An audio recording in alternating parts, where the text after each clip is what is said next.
Well, Nathan, in terms of starts to the new year, I'm sure it couldn't have gone much better than a 3-0 victory against Ilkeston this afternoon. Yeah, listen, tough conditions. The boys they've worked the socks off for each other today. It was never ever going to be easy. The pitch was always the winner. It wasn't a great game of football, but we were better in the attacking box, and to get 3 goals and another clean sheet, it's a real positive start to the new year for us.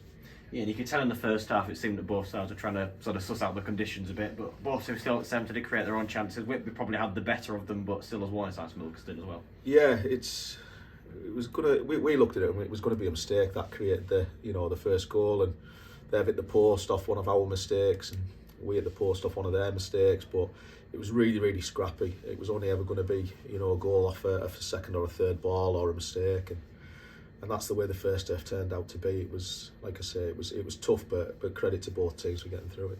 Yeah, in terms of that first goal as well, Dan Rowe getting on the score sheet, and he's one of those players we've seen the last couple of weeks where you've turned to him, especially in these conditions, to sort of be that focal point up front, and once again proving his worth up there.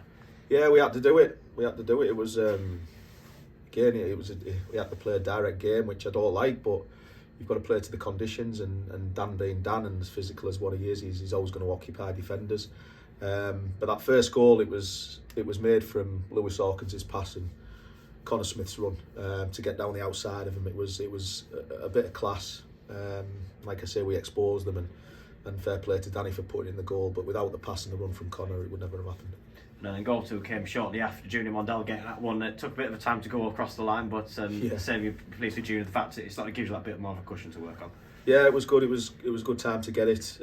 Fair play to Gratz as well. Obviously, he was fighting away there on the ground, and Junior picked up the bits, and he'll say it cleanly. It looked like he maybe scuffed it. I don't know, but he couldn't have put it any further in the corner. And 2-0 then it gives you that little cushion, and you're kind of like a little bit more comfortable. And you can obviously, you're not chasing the game. It was down to them to chase the game.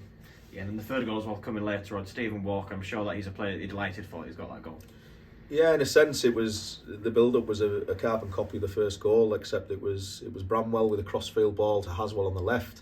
His first touch inside to Steve Walker, and he's only had the keeper to beat. And I'm chuffed for Steve because, like I say, he's getting his fitness with us, but he's a goal scorer, and that'll do him the world of good.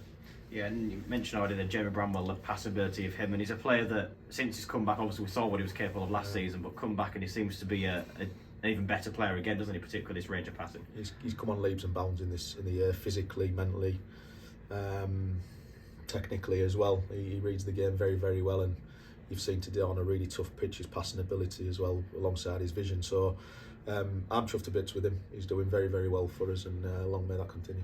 Yeah, another standout player as well, given a man of the match award, Alfie Doe, a player that a lot of people perhaps don't associate with those types of conditions, but at the same time he seemed to really get himself about there. Yeah, well, first and foremost, the kid's got an unbelievable attitude, and he looks after himself, and he's very, very fit. And he was in there today for legs. It's not his game. He's a very technically gifted player. Plays on the front foot, but that pitch would never ever let him do that. And whilst he did it a few times, got on the front foot and took players out of the game, his energy was phenomenal. And it's nice when you associate a player with that kind of ability who's willing to work as hard as what he did. It's a credit to him.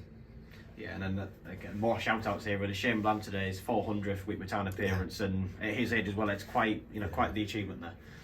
It's an amazing achievement. Yeah, listen, he's a Whitby Town legend, isn't he? He's never let me down in the time I've been here. He's, again, I keep saying he's a credit. He's a credit to himself and this football club. But above all, he's a great person, and he's got blood running through his veins. He really has. He loves the place. So he's capped it off with a clean sheet, which is brilliant for him. And obviously, he captained the team today to what's our biggest result of the season. So, good on Blandy, and I'm sure he's going to be here for a long time to come. Yeah, and in terms of the crowd as well, just over 1,000 in, and obviously Ilkeston may bring the fair few as well, but considering it wasn't actually a derby as such, really good numbers there. It's a brilliant effort from the locals, and obviously Ilkeston as well, because they brought a good number with them.